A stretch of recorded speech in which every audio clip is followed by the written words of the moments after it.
राज्यात 14 जुलै 14, 15, 16, 17, 18, 19, 20 जुलैपर्यंत राज्यात चांगला पाऊस पडणार आहे। दररोज एका भागात 2-2 दिवस एका भागात मुक्काम करणार आहे आणि जोराचा पाऊस पडणार आहे म्हणून हा अंदाज लक्षात घ्यायचा। ओढे नाले करणारा पाऊस राहणार आहे, काही ठिकाणी रिमझिम राहणार आहे म्हणून हा अंदाज लक्षात घ्यायचा। पण परत शेतकऱ्याला सांगू इच्छितो की राज्यामध्ये जशी वापसा भेटेल तसं तुम्ही तुमचे तण नियंत्रण करून घ्या म्हणून हे देखील तुम्हाला सांगू इच्छितो। 26 जुलैपर्यंत राज्यात दररोज 2-2 दिवस मुक्काम करत पाऊस येणार आहे म्हणून हा अंदाज लक्षात येतो। राज्यात सांगायचं झालं तर आपण एक भागाकडे वळू। सांगायचं झालं तर पूर्व विदर्भ, पश्चिम विदर्भ, दक्षिण महाराष्ट्र, उत्तर महाराष्ट्र, कोकणपट्टी, खानदेश, मराठवाडा म्हणजे जवळपास सर्व भागात राज्यामध्ये जवळपास 26 जुलैपर्यंत चांगला पाऊस बरसणार आहे म्हणून हा अंदाज लक्षात घ्यायचा।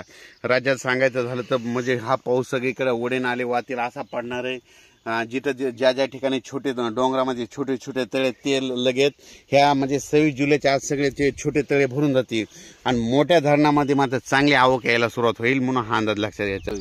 राज्यात सांगायचं झालं तर सगळ्याकडचे पिकं जोरात आहेत, कोणाचंच पीक सुकणार नाही। कारण की यावर्षी तुम्हाला मी म्हटलं होतं की यावर्षी असा पाऊस एकदम असा बंद होणारच नाही, म्हणजे नॉनस्टॉप चालू राहील। 4 दिवस एखाद्या विदर्भात राहील तर 4 दिवस पुन्हा पश्चिम महाराष्ट्रात राहील, 4 दिवस मराठवाड्यात राहील, 2 दिवस उत्तर महाराष्ट्रात राहील, पण पाऊस चालू राहणार आहे म्हणून हा अंदाज लक्षात घ्यायचा।